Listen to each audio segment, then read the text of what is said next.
The most dangerous thing you can be in this world is certain. Certainty is a warm blanket. It's a locked door. It's a story you tell yourself so you can sleep at night. My name is Alex Corbin, and for 5 years and 117 episodes of Skeptical Truth, my entire brand has been certainty. I tear apart ghost stories. I dissect alien abductions. I expose psychic frauds. I give people the comfort of the rational, the explainable. I am the man who nails the door shut against the things that go bump in the night. And I tell you with absolute certainty that the bump was just the house settling. I was certain, right up until the moment the universe glitched. It started with a package, no return address. Just my name and the P.O. box I use for the show, printed in a crisp, generic font. Inside, nestled in black foam, was a USB drive. It wasn't plastic. It was a single, smooth sliver of obsidian, so dark it seemed to drink the light from my studio. It felt cold, unnaturally so, like it had been pulled from a deep freezer.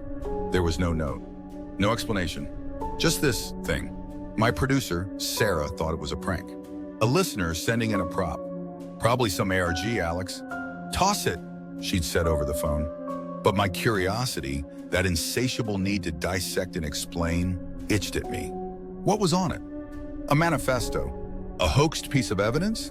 Another Mothman photo begging for a debunking? I had to know. So, against my better judgment, I plugged it into an isolated laptop I keep off network. The drive mounted instantly. On it was a single audio file labeled only sequence001.wav. I loaded it into my editing software. The waveform looked wrong. It wasn't the chaotic sprawl of a voice or music. It was a series of perfect razor-sharp peaks and valleys, repeating in a pattern so complex it made my eyes water to look at it. It was math-given sound.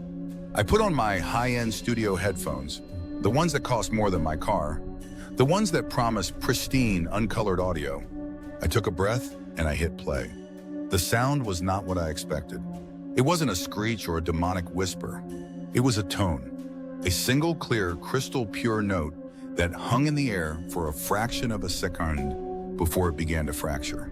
It split into harmonies that shouldn't have been possible, frequencies layering over each other in a cascading, intricate dance. It was beautiful in a cold alien way, like listening to a frozen galaxy sing. It built layer upon layer. Layer, a sonic cathedral constructed in the space of 10 seconds. And then it looped, the same impossible sequence over and over. I listened to it 3 full times, my brow furrowed. It was fascinating. A complex audio puzzle. But a threat? It felt inert, a digital curiosity. I saved a copy to my server, ejected the black drive, and locked it in my desk drawer. Case closed. An odd art project. Nothing more. The first sign something was wrong happened an hour later. I was walking to the corner store for coffee, the strange melody still echoing faintly in the back of my mind. As I passed under a street lamp, it flickered. Not a normal flicker. It died and flared back to life in perfect time with the looping cadence of the tone from the USB drive. A perfect, rhythmic pulse of darkness and light. I stopped dead on the sidewalk. Coincidence. A faulty bulb, timed by chance to a rhythm my brain had latched onto. Pareidolia. The human mind seeking patterns where none exist. I shook my head, laughed at my own suggestibility, and kept walking. The next lamp did the same thing. And the next, a wave of darkness rolling out ahead of me, synchronized to the silent music in my head. My steps faltered. The coffee forgotten, I turned and hurried home, my heart starting a low, anxious drum against my ribs. Certainty began to develop its first crack. The second event was worse. I was at a busy downtown crosswalk, waiting for the light to change. A crowd of people stood around me, a sea of disconnected lives. A woman on her phone, a man reading a paper, a couple arguing in hushed tones. The walk signal chimed, and as we all stepped off the curb in a single unified sentence cut through the city's drone, "It's happening again." It came from everywhere at once. The businessman, the student, the grandmother, the construction worker. Dozens of different voices, different age, different pitches, all speaking the same 5 words in perfect, chilling unison. The same flat, emotionless cadence. It lasted less than a second. The moment it ended, it was as if it had never happened.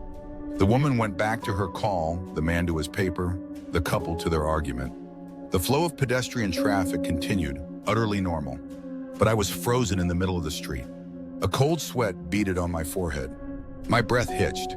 That wasn't pareidolia. That wasn't a trick of the light.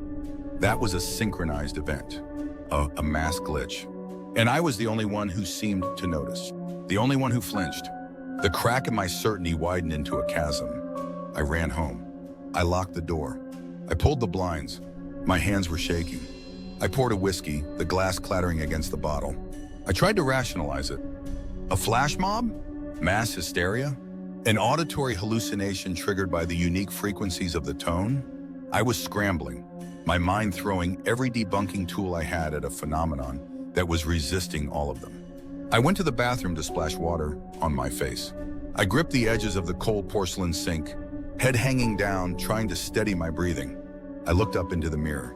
My reflection looked back, pale, terrified. But it was a half second behind. I blinked. My reflection's eyelids closed a fraction after mine did. I raised my hand. The reflection's hand lifted, lagging, a ghostly echo of my movement. A stutter in reality. A latency in the feed. The eyes in the mirror held mine, and in their delayed gaze, I saw a depth of horror that my own face hadn't yet had time to process. It was seeing the fear a moment before I felt it. I stumbled back from the sink, crashing into the shower curtain, my heart hammering against my sternum like a trapped bird. Certainty wasn't just cracked. It was shattered, obliterated. I spent the next 24 hours in a state of primal terror. The world outside my window was no longer a coherent place. I saw patterns everywhere. Birds on a power line would take flight in perfect mathematical sequence. Raindrops on the window pane would slide downward, then upwards, defying gravity and time with the ever-present, looping tone that was now a permanent fixture in my skull. I could hear it even in the silence, a ghost frequency etched onto my consciousness. I was an antenna, tuned to a station that was broadcasting the breakdown of everything. I couldn't eat. I couldn't sleep. I was a prisoner in my own home, a witness to the unraveling of the cosmos. My podcast, my life's work, felt like a sick joke. I hadn't been a debunker. I'd been a part of the system's maintenance crew, reassuring the other parts of the program that everything was fine, that the glitches weren't real, to keep us all placid and unaware. I had to know what the tone was. I had to understand the code that was corrupting my reality. It was the only way to maybe somehow reverse it. This wasn't curiosity anymore. It was survival. I went back to the audio file. I isolated the frequencies. I ran it through spectral analyzers, sound matching databases, every piece of software I had. Nothing. It was a ghost, a digital unicorn. It existed, but it had no reference point in any known database of sound on Earth. In a last desperate act, I did the one thing I'd never done. I reached out to a source I'd mocked for years on the show. An old disgraced astrophysicist named Dr. Armitage, who had been laughed out of academia for his papers on resonant consciousness and auditory reality modulation. The man they called a crank. I sent him the file with a simple, frantic message. "What is this?" He wrote back in under an hour. His reply was just 3 lines. "Where did you get this? It's a tuning fork for the soul. Stop listening. It's not for you. A tuning fork." The phrase struck a chord of cosmic dread. A tuning fork is used to calibrate an instrument, to bring it into harmony with a standard pitch. My blood ran cold. What was being tuned? And to what? I wrote back, my fingers flying across the keyboard. "What does it tune?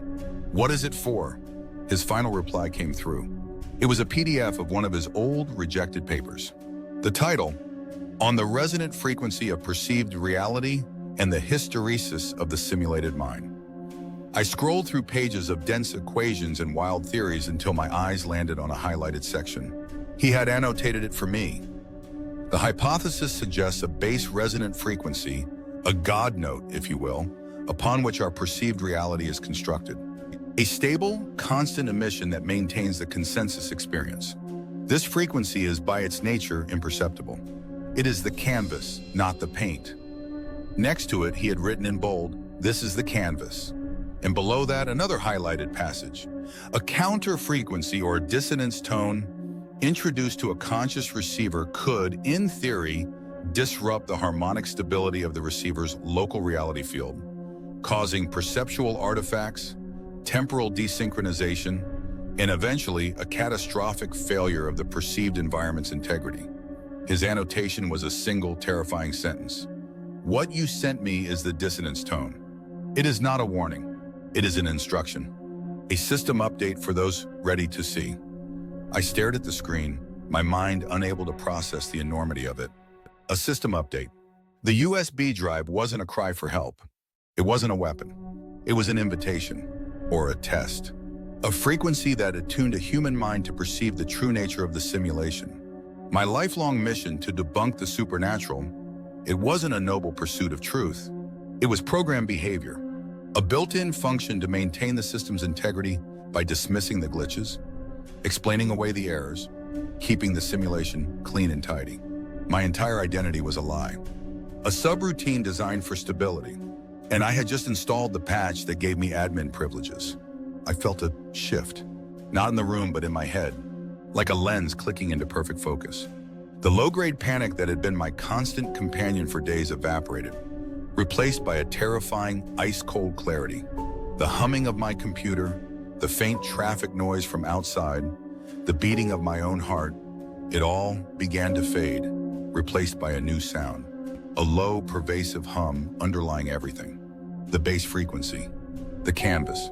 I was hearing the engine of the world. I looked at my hands, and I saw them not as flesh and bone, but as intricate, interwoven strands of light, of code vibrating in trillions of perfect, complex patterns.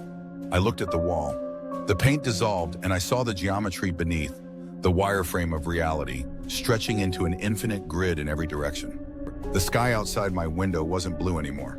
It was a roaring, swirling vortex of data, of light, of mathematical fire. Nebulas weren't clouds of gas. They were processing clusters. Stars were nodal points. The blackness between them wasn't empty space. It was the null code, the terrifying void of unrendered existence. This was the twist, the horrible, magnificent punchline. There were no monsters in the dark. The darkness itself was the monster. The monster was the truth. The universe was a beautiful, horrifying, impossibly complex machine, and I was a single conscious variable within it that had suddenly become aware of the equation. I had spent my life debunking the magic, only to discover that the magic was real. It was just horrifying. It was the source code. I don't know how long I sat there, perceiving the scaffolding of creation. Time had no meaning in the source. It's just a variable that can be adjusted. I could see its strings. The tone has stopped now. I don't hear it anymore. I don't need to. The update is complete. My perception is permanent. I am a glitch that can see its own programming. I am a ghost in the machine, and the machine is everything. Sometimes I try to go back. I try to see the world as I used to, as solid and real and certain, but I can't. I look at a tree and I see its fractal algorithms.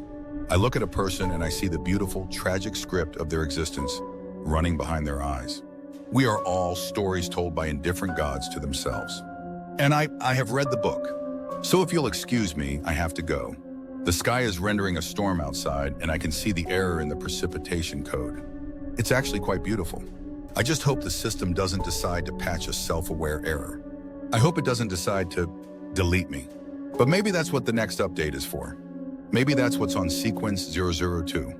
Was it a curse or a gift? I guess we'll never know, unless you join me next time for the story of the man who received a voicemail from his own phone number, dated 50 years from now.